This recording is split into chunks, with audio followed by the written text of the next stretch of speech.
ಮಕ್ಕಳೇ, ಜೀವಂತ ಜೀವಿಗಳು ವಿಭಿನ್ನ ಪರಿಸ್ಥಿತಿಗಳಲ್ಲಿ ಬದುಕುತ್ತವೆ ಮತ್ತು ವಿಭಿನ್ನ ರೀತಿಯಲ್ಲಿ ಆಹಾರವನ್ನು ಪಡೆದುಕೊಳ್ಳುತ್ತವೆ.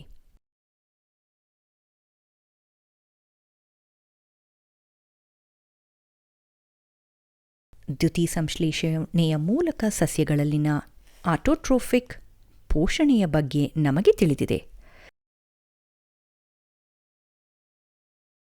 ತಮ್ಮದೇ ಆದ ಆಹಾರವನ್ನು ತಯಾರಿಸಲು ಸಾಧ್ಯವಾಗದ ಜೀವಿಗಳು ಹೆಟೆರೋಟ್ರೋಫಿಕ್ಗಳು.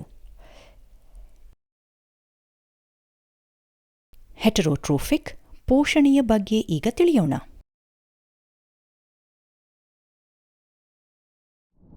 ಹತ್ತನೇ ತರಗತಿಯ ಜೀವಶಾಸ್ತ್ರದ ಜೀವದ ಪ್ರಕ್ರಿಯೆಗಳು ಪಾಠದಿಂದ ಹೆಟೆರೋಟ್ರೋಫಿಕ್ ಪೌಷ್ಟಿಕಾಂಶದ ಬಗ್ಗೆ ನಿಮಗೆ ವಿವರಿಸುತ್ತೇವೆ.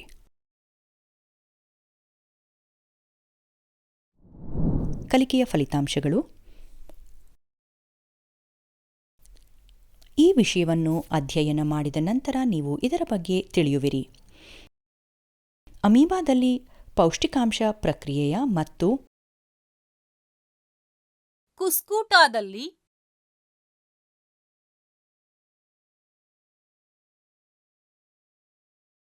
ಪ್ಯಾರಮೇಸಿಯಂ ಪರಾವಲಂಬಿ ಪೋಷಣೆ,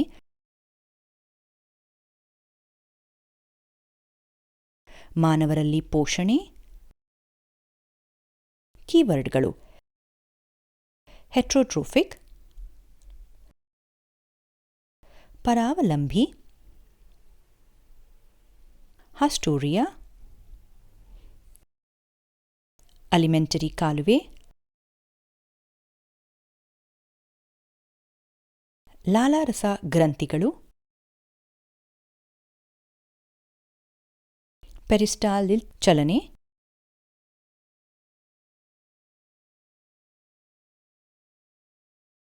ಸ್ಫಿಂಕ್ಟರ್, ವಿಲ್ಲಿ, ಎಮಲಿಫಿಕೇಶನ್. ಹೆಟೆರೋಟ್ರೋಫಿಕ್ ಪೋಷಣೆಯ ಪರಿಕಲ್ಪನೆಯ ನಕ್ಷೆಯನ್ನು ನೋಡೋಣ.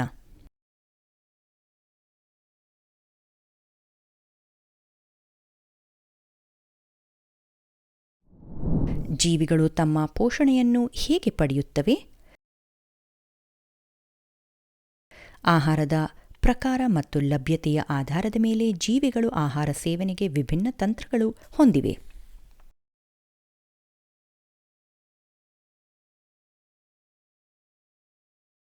ಕೆಲವು ಜೀವಿಗಳು ದೇಹದ ಹೊರಗಿನ ಆಹಾರ ಪದಾರ್ಥಗಳನ್ನು ಒಡೆಯುತ್ತವೆ ಮತ್ತು ನಂತರ ಅದನ್ನು ಹೀರಿಕೊಳ್ಳುತ್ತವೆ. ಇವು ಬ್ರೆಡ್ ಅಚ್ಚುಗಳು,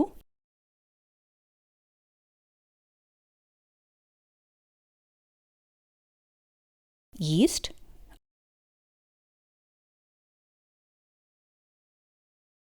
ಅಣಬೆಗಳು ಮುಂತಾದ ಸಫ್ರೋಫೈಟ್ಗಳು. ಇತರ ಕೆಲವು ಜೀವಿಗಳು ಸಸ್ಯಗಳು ಮತ್ತು ಪ್ರಾಣಿಗಳನ್ನು ಕೊಲ್ಲದೆ ಪೋಷಣೆಯನ್ನು ಪಡೆಯುತ್ತವೆ.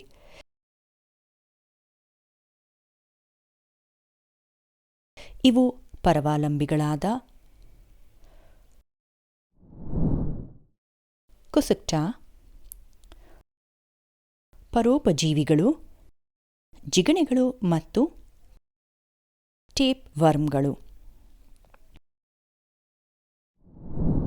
ಇತರರು ಇಡೀ ವಸ್ತುವನ್ನು ತೆಗೆದುಕೊಂಡು ಅದನ್ನು ತಮ್ಮ ದೇಹದೊಳಗೆ ಒಡೆಯುತ್ತದೆ.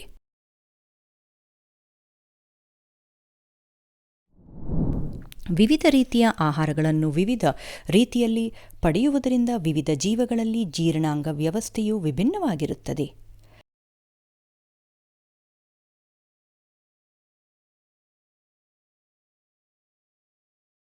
ಅಮೀಬಾ ಏಕಕೋಶೀಯ ಜೀವಿ ಎಂದು ನಮಗೆ ತಿಳಿದಿದೆ. ಎಲ್ಲ ಜೀವನ ಚಟುವಟಿಕೆಗಳು ಒಂದೇ ಕೋಶದಲ್ಲಿ ನಡೆಯಬೇಕು ಮತ್ತು ಆಹಾರವನ್ನು ಸಂಪೂರ್ಣ ಮೇಲ್ಮೈಯಿಂದ ತೆಗೆದುಕೊಳ್ಳಬಹುದು. ಆದರೆ ಜೀವಿಗಳ ಸಂಕೀರ್ಣ ಹೆಚ್ಚಾದಂತೆ ವಿವಿಧ ಭಾಗಗಳು ವಿಭಿನ್ನ ಕಾರ್ಯಗಳನ್ನು ನಿರ್ವಹಿಸಲು ವಿಶೇಷವಾಗುತ್ತದೆ.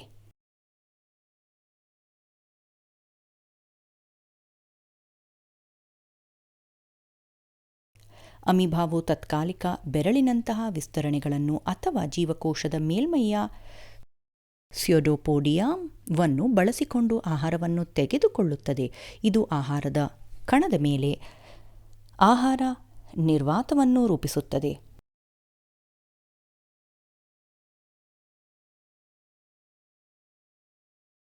ಆಹಾರ ನಿರ್ವಾತದ ಒಳಗೆ ಸಂಕೀರ್ಣ ಪದಾರ್ಥಗಳು ಸರಳವಾದವುಗಳಾಗಿ ವಿಭಜಿಸಲ್ಪಡುತ್ತವೆ.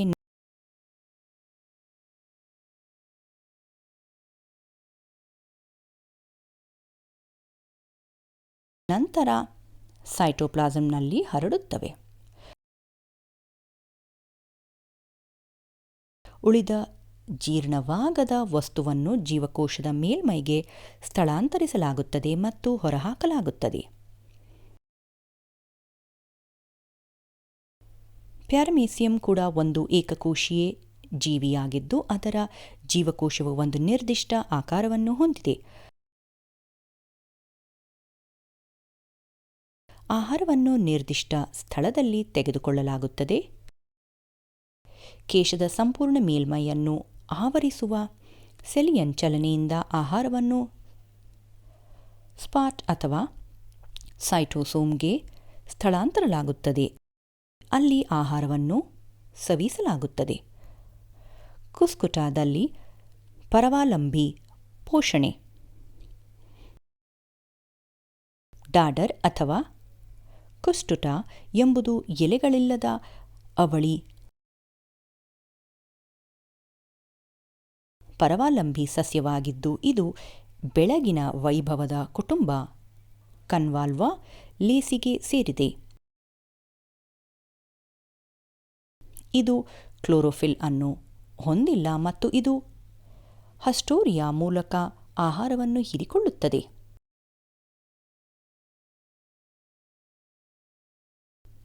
ಇವು ಬೇರಿನಂತಹ ರಚನೆಗಳಾಗಿದ್ದು, ಆತಿಥೇಯ ಸಸ್ಯದ ಅಂಗಾಂಶವನ್ನು ಭೇದಿಸುತ್ತವೆ ಮತ್ತು ಅದನ್ನು ಕೊಲ್ಲಬಹುದು. ಡಾಡರ್ನ ತೆಳ್ಳಗಿನ ದಾರದಂತಹ ಕಾಂಡಗಳು ಹಳದಿ, ಕಿತ್ತಳೆ, ಗುಲಾಬಿ ಅಥವಾ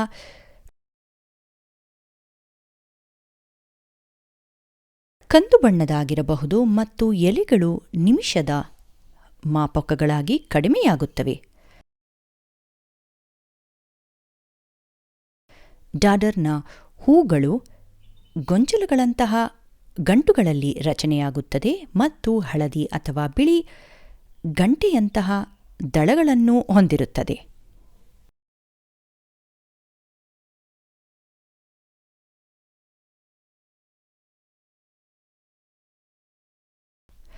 ಡಾಡರ್ನ ಬೀಜವು ಮೊಳಕೆಯೊಡುತ್ತದೆ, ಆಧಾರವಾಗಿರುವ ಮೂಲವನ್ನು ರೂಪಿಸುತ್ತದೆ ಮತ್ತು ನಂತರ ಅದು ಆತಿಥೇಯ ಸಸ್ಯವನ್ನು ತಲುಪುವವರೆಗೆ ಸುರುಳಿಯಾಕಾರದ ರೀತಿಯಲ್ಲಿ ಬೆಳೆಯುವ ತೆಳ್ಳಗಿನ ಕಾಂಡವನ್ನು ಕಳುಹಿಸುತ್ತದೆ. ನಂತರ ಅದು ಆತಿಥೇಯ ಸಸ್ಯದ ಕಾಂಡದ ಸುತ್ತಲೂ ಹುರಿ ಮಾಡಿದ ಮತ್ತು ಅದರ ಮೂಲ ಭೇದಿಸುವ ಹಸ್ಟೋರಿಯಾವನ್ನು ರೂಪಿಸುತ್ತದೆ.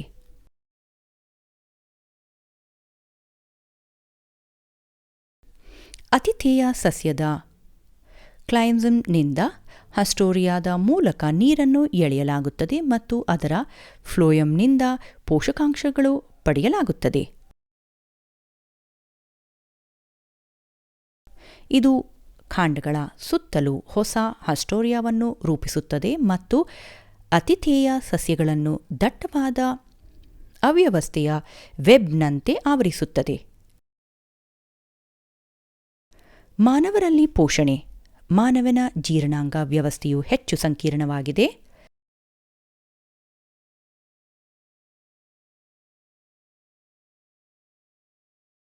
ವಿವಿಧ ಭಾಗಗಳು ಒಳಗೊಂಡಿರುತ್ತವೆ ಮತ್ತು ವಿವಿಧ ಜೀರ್ಣಕಾರಿ ರಸಗಳು ಮತ್ತು ಕಿಣ್ವಗಳನ್ನು ಬಳಸಿಕೊಂಡು ವಿಭಿನ್ನ ಕಾರ್ಯಗಳನ್ನು ನಿರ್ವಹಿಸುತ್ತದೆ.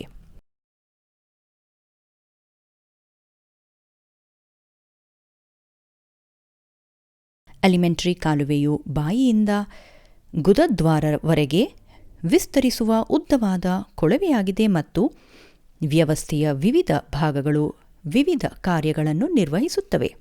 ಮಾನವ ಜೀರ್ಣಾಂಗ ವ್ಯವಸ್ಥೆಯ ಹರಿವಿನ ಚಾರ್ಟ್ ಅನ್ನು ಗಮನಿಸೋಣ.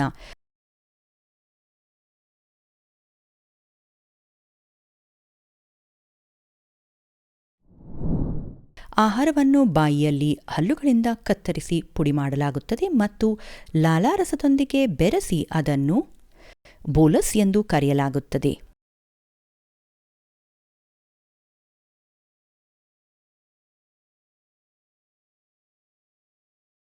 ಈ ಪ್ರಕ್ರಿಯೆಯನ್ನು ಮ್ಯಾಸ್ಟಿಕೇಷನ್ ಎಂದು ಕರೆಯುತ್ತಾರೆ. ಲಾಲಾರಸವು 3 ಜೋಡಿ ಲಾಲಾರಸ ಗ್ರಂಥಿಗಳಿಂದ ಸ್ರವಿಸುತ್ತದೆ.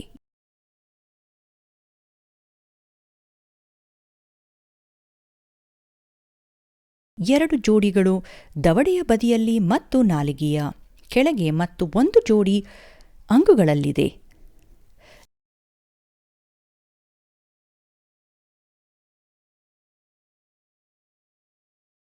ಲಾಲಾರಸವು ಅಮೈಲೇಸ್ ಅಥವಾ ಪಿಟಿಯಾಲಿನ್ ಎಂಬ ಕಿಣ್ವವನ್ನು ಹೊಂದಿರುತ್ತದೆ.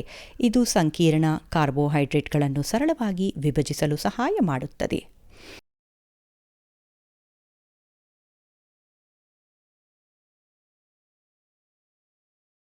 ನಾಲಿಗೆಯು ಆಹಾರವನ್ನು ಬೆರೆಸಲು ಮತ್ತು ಅದನ್ನು ಮುಂದಿನ ಭಾಗಕ್ಕೆ ತಳ್ಳಲು ಸಹಾಯ ಮಾಡುತ್ತದೆ. ಕೆಳಗಿನ ದವಡೆಯು ಈ ಸಂಪೂರ್ಣ ಪ್ರಕ್ರಿಯೆಯಲ್ಲಿ ಸಹಾಯ ಮಾಡುತ್ತದೆ.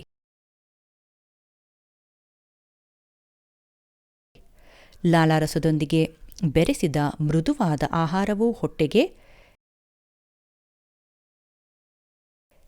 ಪೆರಿಸ್ಟಾಲ್ಟಿಕ್ ಚಲನೆ ಎಂದು ಕರೆಯಲ್ಪಡುವ ತರಹದ ಚಲನೆಗಳಿಂದ ಅನ್ನನಾಳದ ಮೂಲಕ ಹಾದುಹೋಗುತ್ತದೆ.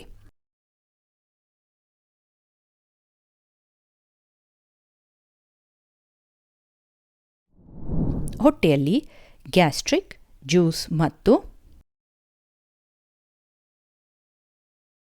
HCl ನೊಂದಿಗೆ ಆಹಾರವು ಮಂಥನಗೊಳ್ಳುತ್ತದೆ. ಆಗ ಆಹಾರವು ಅರೆ ಘನ ಸ್ಥಿತಿಯಲ್ಲಿದೆ.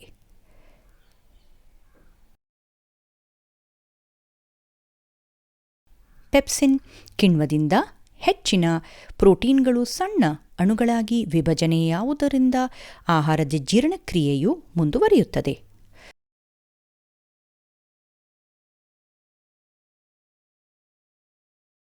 ಮೃದುವಾದ ಲೋಳೆಯ ವಸ್ತುವಿನ ರೂಪದಲ್ಲಿ ಆಹಾರವನ್ನು ಭಾಗಶಃ ಮುರಿದು ಪ್ರೋಟೀನ್ಗಳು ಮತ್ತು ಕಾರ್ಬೋಹೈಡ್ರೇಟ್ಗಳು ಚೈಮ್ ಎಂದು ಕರೆಯಲಾಗುತ್ತದೆ. ಈಗ ಆಹಾರ ಪದಾರ್ಥವು ಹೊಟ್ಟೆಯಿಂದ ಸಣ್ಣ ಕರುಳಿಗೆ ಹಾದುಹೋಗುತ್ತದೆ.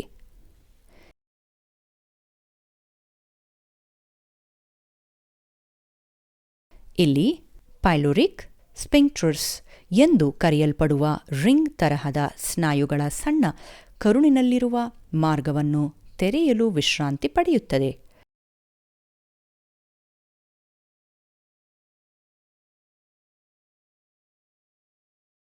ಸ್ಪಿಂಕ್ಟರ್ಗಳು ಒಂದು ಸಮಯದಲ್ಲಿ ಸಣ್ಣ ಕರುಳಿನೊಳಗೆ ಕೇವಲ ಸಣ್ಣ ಪ್ರಮಾಣದ ಆಹಾರ ಪದಾರ್ಥಗಳ ಅಂಗೀಕಾರವನ್ನು ನಿಯಂತ್ರಿಸುತ್ತದೆ.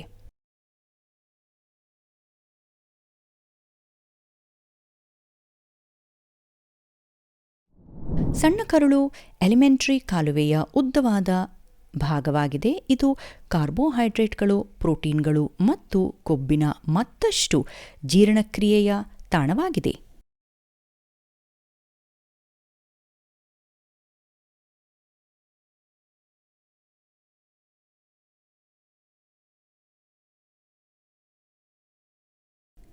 ಈ ಉದ್ದೇಶಕ್ಕಾಗಿ ಇದು ಯಕೃತ್ತು ಮತ್ತು ಮೇದೋಜೀರಕ ಗ್ರಂಥಿಯ ಸ್ರವಿಸುವಿಕೆಯನ್ನು ಪಡೆಯುತ್ತದೆ. ಈ ರಸಗಳು ಕರುಳಿನ ಆಂತರಿಕ ಸ್ಥಿತಿಯನ್ನು ಕ್ರಮೇಣ ಮೂಲಭೂತ ಅಥವಾ ಕ್ಷಾರೀಯ ಸ್ಥಿತಿಗೆ ತರುತ್ತವೆ. ಯಕೃತ್ತಿನಿಂದ ಸ್ರವಿಸುವ ರಸದ ಸಹಾಯದಿಂದ ಕೊಬ್ಬುಗಳನ್ನು ಸಣ್ಣ ಗೋಳಾಕಾರದ ರೂಪಗಳಾಗಿ ಪರಿವರ್ತಿಸುವ ಮೂಲಕ ಜೀರ್ಣಿಸಿಕೊಳ್ಳುತ್ತದೆ.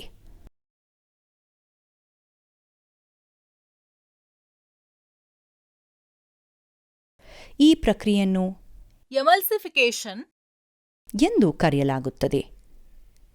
ಮೇದೋಜೀರಕ ಗ್ರಂಥಿಯಿಂದ ಸ್ರವಿಸುವ ಮೇದೋಜೀಕರ್ ಗ್ರಂಥಿಯ ರಸವು ಟ್ರಿಪ್ಸಿನ್ನಂತಹ ಕಿಣ್ವಗಳ ಹೊಂದಿರುತ್ತದೆ. ಇದು ಪ್ರೋಟೀನ್ಗಳ ಜೀರ್ಣಕ್ರಿಯೆಯ ಪ್ರಕ್ರಿಯೆಯನ್ನು ಮುಂದುವರಿಸಲು ಮತ್ತು ಕೊಬ್ಬುಗಳಿಗೆ ಲಿಪೇಸ್ ಅನ್ನು ಹೊಂದಿರುತ್ತದೆ. ಸಣ್ಣ ಕರುಳಿನ ಗೋಡೆಗಳು ಕರುಳಿನ ರಸವನ್ನು ಸ್ರವಿಸುತ್ತದೆ. ಇದು ಪ್ರೋಟೀನ್ಗಳ ಸಣ್ಣ ಅಣುಗಳನ್ನು ಮತ್ತಷ್ಟು ಸಣ್ಣ ಅಣುಗಳಾಗಿ ವಿಭಜಿಸುತ್ತದೆ.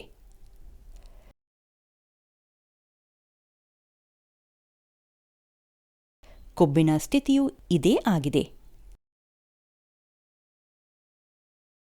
ಕಾರ್ಬೋಹೈಡ್ರೇಟ್ ಜೀರ್ಣಕ್ರಿಯೆಯು ಬಾಯಿಯಲ್ಲಿ ಪ್ರಾರಂಭವಾಯಿತು ಮತ್ತು ಹೊಟ್ಟೆಯಲ್ಲಿ ಸಂಭವಿಸುವುದಿಲ್ಲ. ಮಧ್ಯಮವು ಕ್ರಮೇಣ ಟರಿಯಾವಾಗಿ ಬದಲಾಗುವುದರಿಂದ ಮತ್ತು ಕಾರ್ಬೋಹೈಡ್ರೇಟ್ ಸ್ಥಗಿತದ ಕಿಣ್ವಗಳು ಸಕ್ರಿಯವಾಗುವುದರಿಂದ ಅದು ಈಗ ಪುನರಾರಂಭಗೊಳ್ಳುತ್ತದೆ. ವಿವಿಧ ಕಿಣ್ವಗಳು ಮತ್ತು ಜೀರ್ಣಕಾರಿ ರಸಗಳು ಮತ್ತು ಅವುಗಳ ಕಾರ್ಯಗಳನ್ನು ತೋರಿಸುವ ಚಾರ್ಟ್ ಅನ್ನು ನಾವು ಅಧ್ಯಯನ ಮಾಡೋಣ. ಕರುಳಿನ ಗೋಡೆಯ ಮೂಲಕ ಜೀರ್ಣಕ್ರಿಯೆಯ ಉತ್ಪನ್ನಗಳ ಸಾಗಣೆ ರಕ್ತದಲ್ಲಿ ಹೀರಿಕೊಳ್ಳುವಿಕೆ ಎಂದು ಕರೆಯಲಾಗುತ್ತದೆ.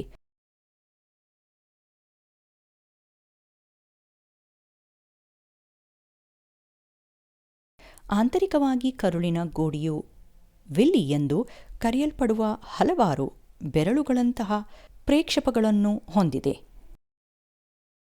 ವಿಲ್ಲಿ ಹೀರಿಕೊಳ್ಳಲು ಮೇಲ್ಮೈ ವಿಸ್ತೀರ್ಣವನ್ನು ಹೆಚ್ಚಿಸುತ್ತದೆ. ರಕ್ತನಾಳಗಳು ಮತ್ತು ದುಗ್ಧರಸ ನಾಳಗಳು ವಿಲಿಯಲ್ಲಿ ಜಾಲದ ರೂಪದಲ್ಲಿ ಇರುತ್ತವೆ.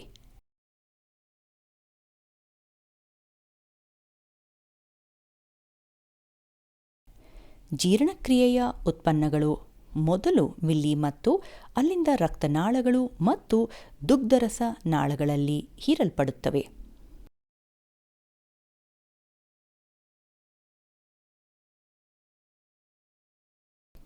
ಹೀಗಾಗಿ ಸಣ್ಣ ಕರುಳಿನಲ್ಲಿ ಆಹಾರದ ಗರಿಷ್ಠ ಹೀರಿಕೊಳ್ಳುವಿಕೆಯ ನಂತರ ಉಳಿದವು ದೊಡ್ಡ ಕರುಳಿನಲ್ಲಿ ಹಾದು ಹೋಗುತ್ತದೆ.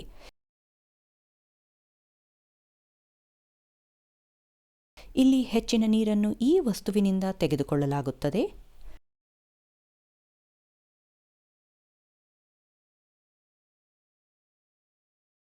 ನಂತರ ಈ ವಸ್ತುವನ್ನು ಎಲಿಮೆಂಟರಿ ಕಾಲುವೆಯ ಕೊನೆಯ ಭಾಗವಾಗಿರುವ ಗುದದ್ವಾರದ ಮೂಲಕ ಹೊರಹಾಕಲಾಗುತ್ತದೆ.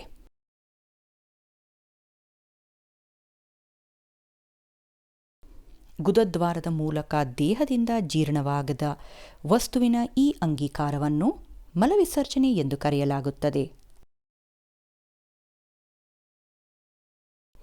ಗುದದ್ವಾರದಿಂದ ಹೊರಬರುವ ಆಹಾರವು ಇನ್ನೂ ಅನೇಕ ಪ್ರೋಟೀನ್ಗಳು, ಕೊಬ್ಬುಗಳು ಮತ್ತು ಕಾರ್ಬೋಹೈಡ್ರೇಟ್ಗಳು, ಒರಟಾದ ಪದಾರ್ಥಗಳು ಮತ್ತು ಕಾರ್ಬೋಹೈಡ್ರೇಟ್ಗಳು ಅಥವಾ ಪ್ರೋಟೀನ್ಗಳ ಫೈಬರ್ಗಳನ್ನು ಹೊಂದಿರುತ್ತದೆ.